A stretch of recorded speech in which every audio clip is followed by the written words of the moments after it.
All right, hello. Cheers, Kevin here, and welcome back to Minecraft Agoraphobia. And we've been doing some tunneling. I figured it was time to go about actually taking a break, a little bit from all of the coding, because we've been pretty intensively coding for a while. And so I decided what I needed to do next is try and find a village. Now, I have no idea if we've managed to successfully find a village. I did pop things into the chunk base and put in our seed, and I think we're at coordinates 670 and -338, which should be in the middle of a village. It also is in the middle of a ravine over here. Well, let's grab an ender pearl while we're here. You know, why not? Boom. Oh, didn't really help, did it? Can you not teleport away from there? Also seems to be in the middle of a mine shaft, which, all right, so that's something. But it also occurs to me there is really not much point in us even trying to bring back. So the reason for this, the reason we need to find a village is one, because eventually it'd be great to have an iron farm. But two, and perhaps more crucially, I would like for us to go to the nether. There's a spider. Lovely. Oh, gosh. Okay. Two is that I would like for us to go to the nether. But for us to go to the nether, well, I've been trying to figure out exactly how we're going to manage that. While still staying true to the series of Agoraphobia, staying indoors. Sure, the nether is in theory contained by bedrock at the ceiling, but at the same time, it doesn't feel particularly enclosed. What I would like to do is send some robots into there to build us a little area to work from. Now, there is a problem with that, though. Or actually, there are several problems with that. I've been doing a bunch of testing in creative to try and figure out exactly how all of that stuff works. And the gist of it is this. If you send a robot through, rather, you can't send a robot through a nether portal, because a robot is a block and a portal is a block. And yeah, that just doesn't work. So that's a bummer. What you can do is send a drone through, which is nice. All right, there's a mine shaft here. I shouldn't bother exploring the mine shaft, because all that does is provide more time for the villagers in the potential village that is potentially right above us to die. I should just try and make my way to the surface so we can poke out a little gopher hole and see if they're actually here. That way I just know if I have to go searching for another village before another episode. But yeah, so you can't move drones. Sorry, you can't move robots, but you can send drones through. Now, the problem is that drones can't do a ton of stuff, right? They're relatively low powered. Is this like a second, like a ravine stacked on a ravine, or is this just, okay, this is just caverns. I think we'll just, why not make use of it, right? We'll try not to branch out too much, but in theory, okay, so this just goes up and around. Fair enough. Never mind. That's less exciting. Oh, there we go. There's something up there. It feels weird to actually be trying to make our way to the surface. So yeah, drones can't really do much, and we have to program them with EEPROMs, which is kind of lame. One thing that would be nice to do is to use wireless cards to communicate with that drone, but you can't use, the wireless signal is not interdimensional. Now, one thing you do have is, ooh, is that daylight light? I mean, if so, we can't really be going over there. That can't be actual daylight, right? That's gotta be lava or something. What is this? What is the light source up here? Oh, okay, yeah, good, we've got lava. Nice. Ooh, we've got a spawner here. Cool. Nice. Save that for later. What do we got in there? Okay, nothing I care about. Fair enough. I suppose the golden apple is actually something I should care about, right? Go ahead and leave that there. That is a zombie spawner, right? Yes, okay. Zombie spawner is nifty. Okay, so there's a lot of stuff over here. If there's a village too, that's going to be pretty darn crazy. I did mark down the coordinates that I'm looking for, and that's 670. Or at least I think the village is somewhere around 670 and then negative 338. So we're still pretty darn close to where we're trying to go. Yeah, we'll continue exploring up in this direction. I guess we'll just, we'll tunnel up from here. What are we? Our Z is already 52? Man, okay. So we should not be too far down from the surface at this point. So, which actually, that makes me nervous. Having a zombie spawner right next to a village seems like a good way to lose all of your villagers. Okay, anyway. So we can't easily communicate with the drone. There is a way to communicate cross-dimensionally. I suppose technically we could use an internet card, but that feels a little, well, I don't know. I hear villager noises. Okay, that's great news. Huh? Okay. I think we've got to be close to surface level, aren't we? Yeah. I hear villager noises. Oh, this is very exciting. Let's do this. And look at that. Okay. We have some outs. Okay.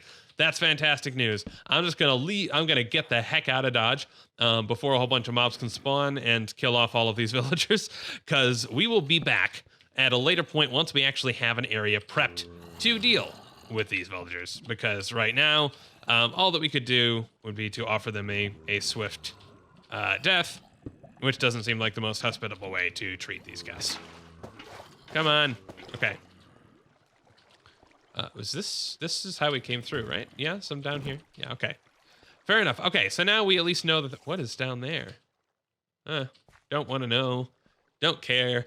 Okay, so we're going to backtrack and ignore all of these terribly scary sounds. Yeah, so there is a linked card which you can craft, and it creates a pair of cards that can send messages across dimensions, and that sounds really nice and fancy. Where the heck did that even come from? I don't, whatever. Okay, there is a linked card, and that's nice. But unfortunately, it is a tier 3 card, and even with the top tier drone, we can't put in a tier 3 card.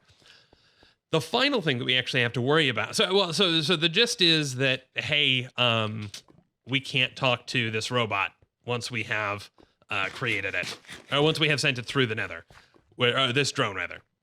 Which kind of sucks. The other thing that kind of sucks is that the drone is not going to keep the nether chunk loaded by default. We have to use a very fancy upgrade, which is the chunkloader upgrade, to keep the chunk loaded, and then the drone can go over there and keep the chunk loaded as though you're playing in a multiplayer server, and there was somebody else who happened to be in the nether while you are in the overworld.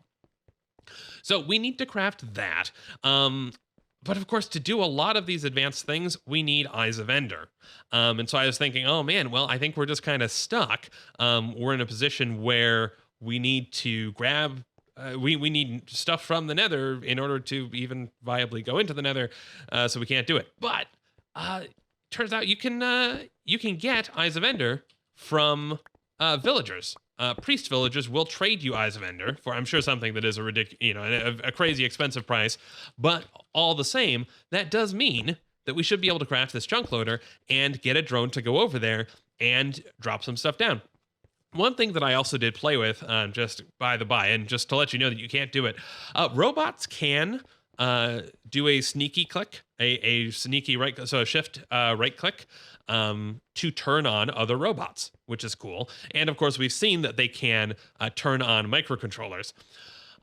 Drones can turn on microcontrollers, but drones unfortunately cannot turn on robots. So I had this brilliant plan of a drone going into the nether, then dropping a robot down, and then turning on the robot, and then the robot could be something we could communicate to, but that's not going to work either. So the long story short is that our nether plans are going to be, we've got a lot of resource gathering to do. We need to get villagers over here. We need to start breeding villagers and get villager trading set up, just to really be equipped to even send something into the nether that will come back. But I feel like I went rambling and didn't circle back to the point. The gist is that we will eventually plan on sending a drone through a nether portal with a program to build a box around the nether portal and then come back.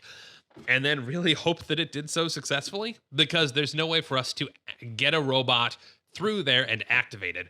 We could have a robot we could have the drone set a robot down, but the robot would be powered off, and there's nothing we could do to really fix that. But okay, it feels like it's been forever since I've actually been up here. I spent so much time in the downstairs and just doing programming stuff. Okay, what we need to do now. By the way, found some potatoes. Forget where exactly we encountered those. It may have been in a chest in something.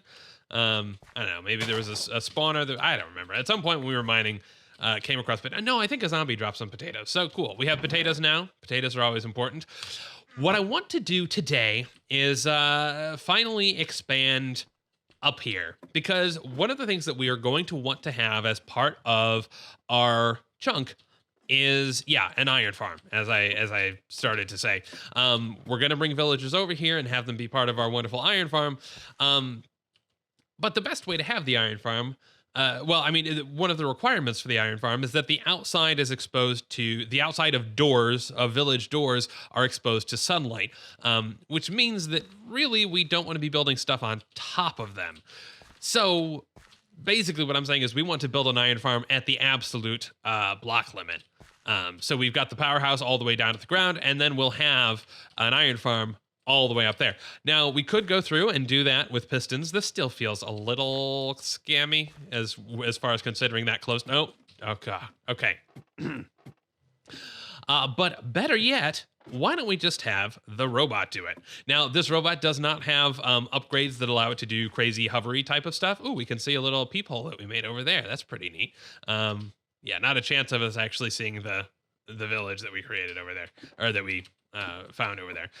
But if the robot goes, so the robot can, in theory, let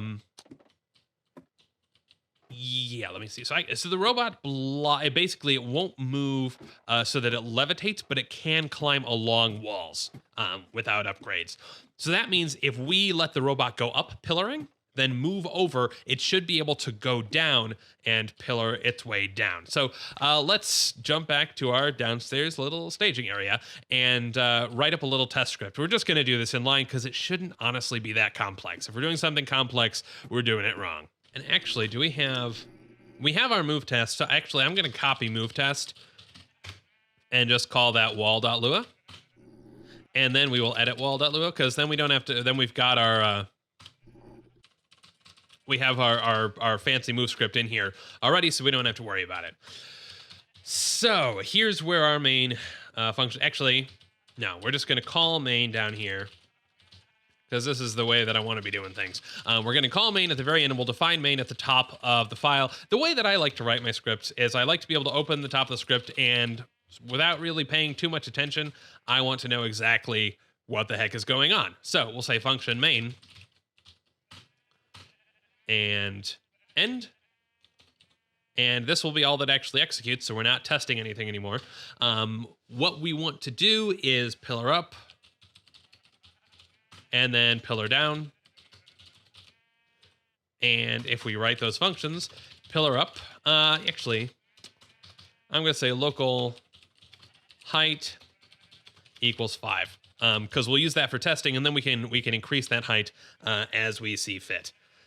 Okay, pillar up, and this is going to just do move, and it's going to be that number. Well, I think we'll start with an empty string and then concat it with a number, because I'm not positive. Well, we can test that. Lua. If I say 5 ... f, is that going to say 5f? No, it's not. But if I say this ... 5 ...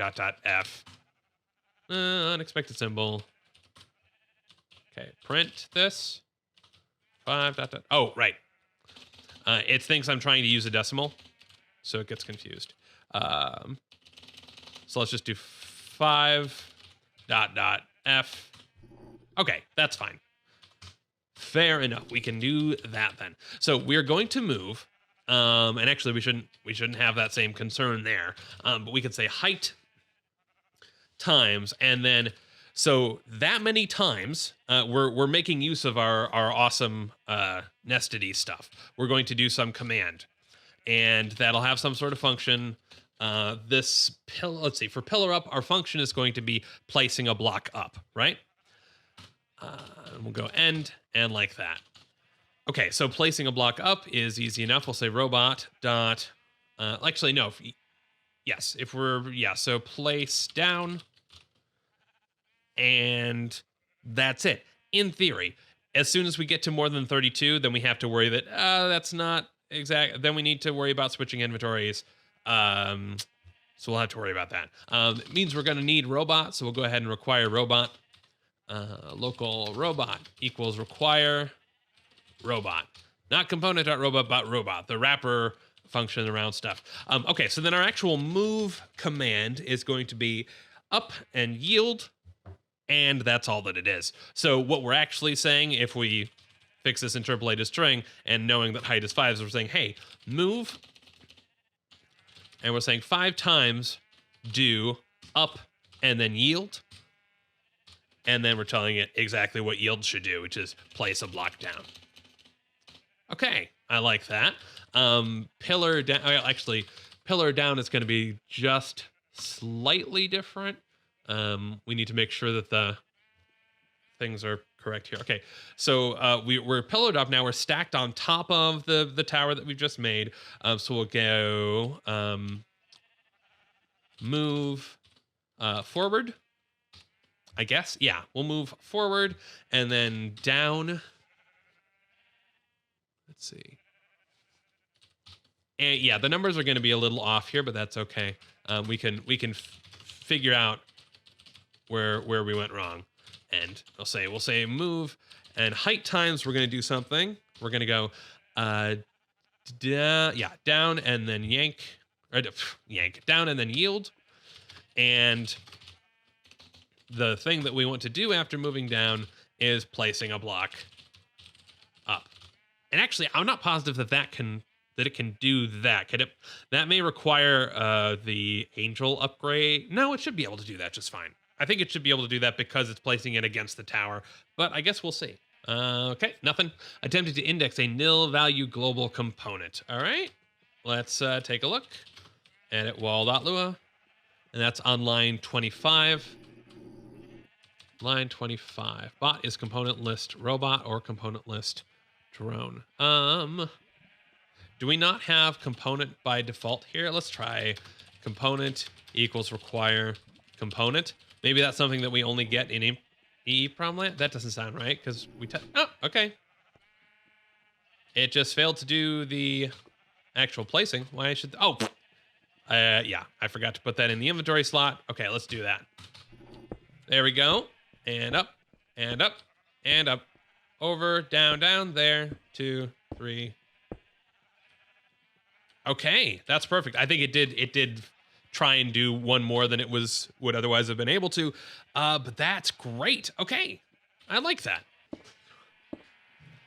And that is fantastic. Okay, so it did try and go down one more than necessary.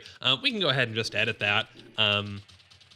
In pillar down, we can say you only need to do this height -1 times because we are, we're not placing this block's equivalent in there. Okay, so that seemed to be okay. If the flight height is less than 25, then we're golden. Local width equals 8. I don't know. We'll say for I equals 1 comma width. And we'll say increment by 2 because we're creating 2 pillars in each loop. We'll do this.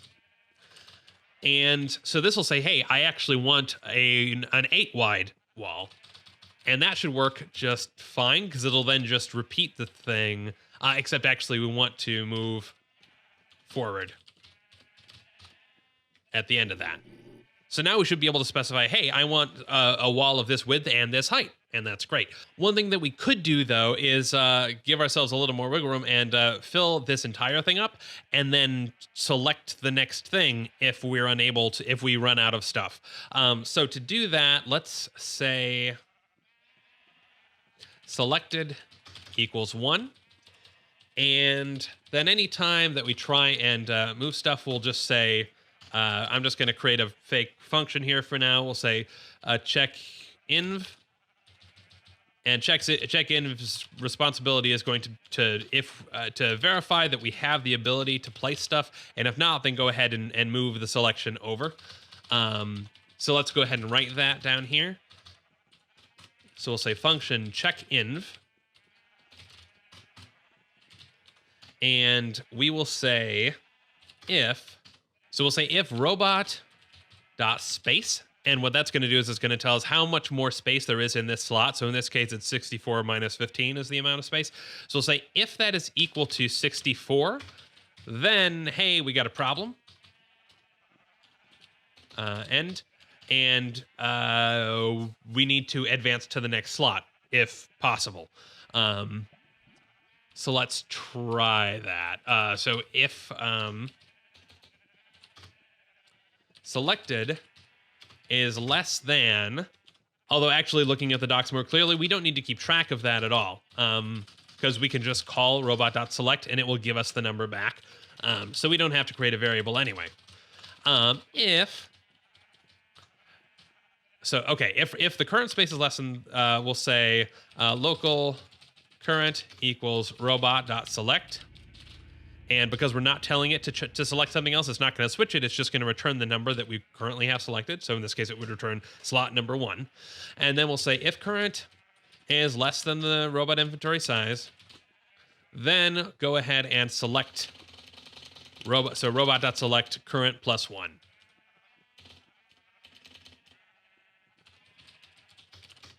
Plus 1. Okay. I think that should work. Who knows, though? I'm going to try this by putting a bunch of blocks here like this. And let's just tell it to make a 2x2 wall, I guess, right? Let's say I want it height and I want the width to be 2. And that sounds great. Oop, what did I hit? Ah, I hit Control W instead of Control S. All right, 2x2. Close this up. Yeah, I forgot that I actually have to tear this down. That's frustrating. Let's turn this robot around. Robot.turn around every now and then. Okay. And wall.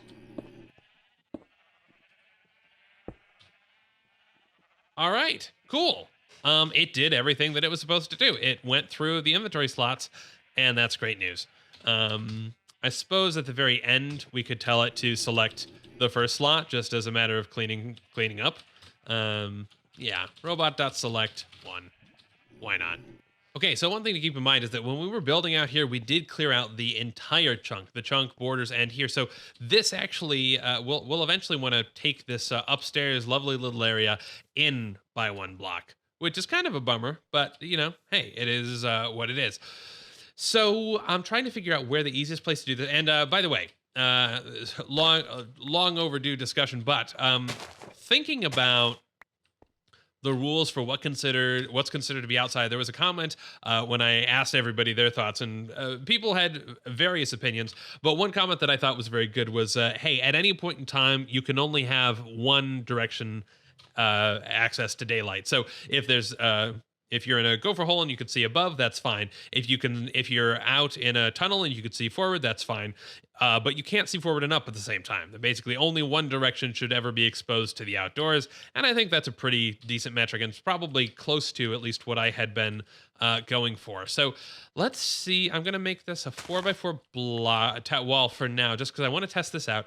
And our Y height right now is 70. Now, that means we could make the thing... No, we could make it like 180. I'm going to go ahead and just say, let's build up a wall of 150, just because I don't want to work. Actually, if we're going with 150, let's make it 128. We'll worry about the actual build. We'll do this in 2 stages. I don't want to send this thing all the way up to build height and then discover, oh no, it can't actually do that, or it can't move in that direction. Actually, you know what? No, we're fine, because if it does that, it will just fail that command and then continue. What am I worrying about? Okay, let's send this thing all the way up to build height then. Right? Everything should be entirely fine. I just want to make sure it's facing the right direction.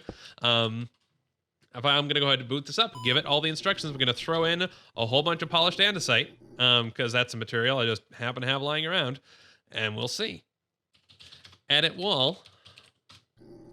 So the width is going to be 4, and the height is 256 minus 70. So the height that we're going for is 186. And how many blocks is that going to need? 186 times 4. Let's just double check that. Man, I feel bad that my mental math game is not that strong. 744. How many of these do we have in here? We have 6. Well, we have 15 times 64.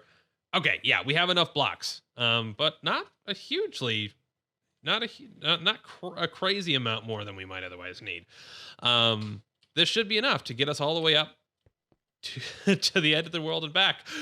Oh gosh. Okay, I'm scared, but it's too late to do anything now. Our robot is well on its way. Unless its battery dies, that could be an issue, right? It's already up there. It's okay. So our current height is 106. So it's going to go up to more than twice where we are from bedrock. So it's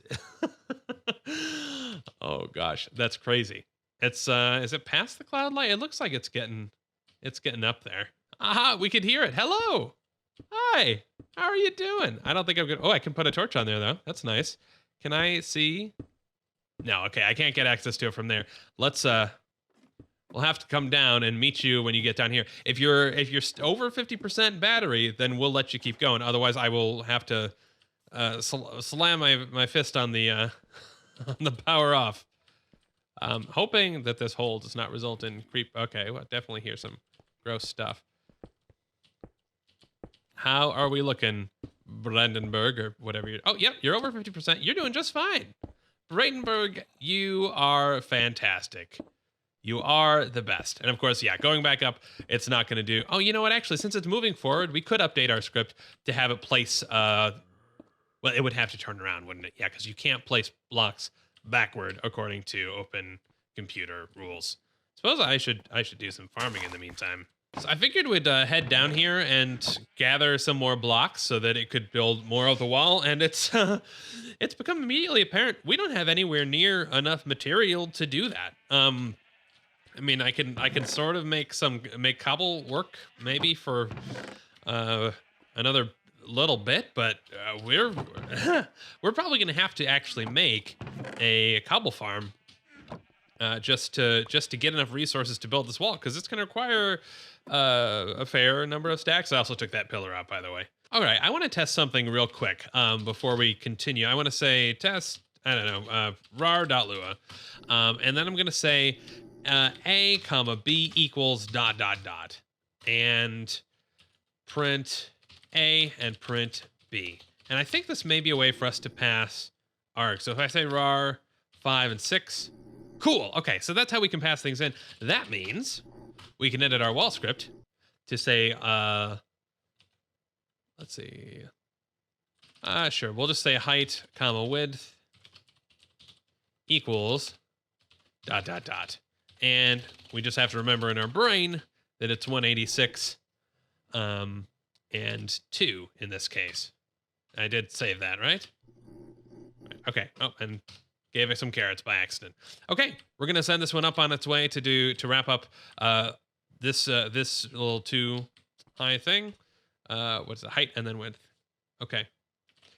So give me a wall of 186 height and 2 width. What? No. 4 limit must be a number. What? All right. Why should that? Oh, I put commas around there for some reason. Height and width. Ooh, okay. I think what we're gonna get them in as strings. So we'll say height equals to number h, and then local width equals to number w. And then we'll just say height comma h comma w is equal to that. Now let's try that. Oh, good enough for the robot. So I'm gonna go ahead and say, yeah, we're pretty good. In the meantime, I'm gonna rig up real quick a cobblestone generator, because it seems that well, we're gonna need it.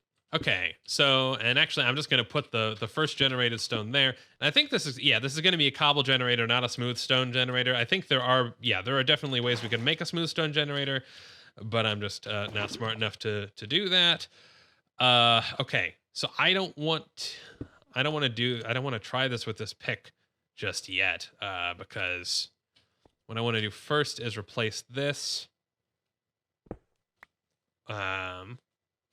with that, and of course now we have water going all over the place. Let's see what sort of mess we made. Lovely.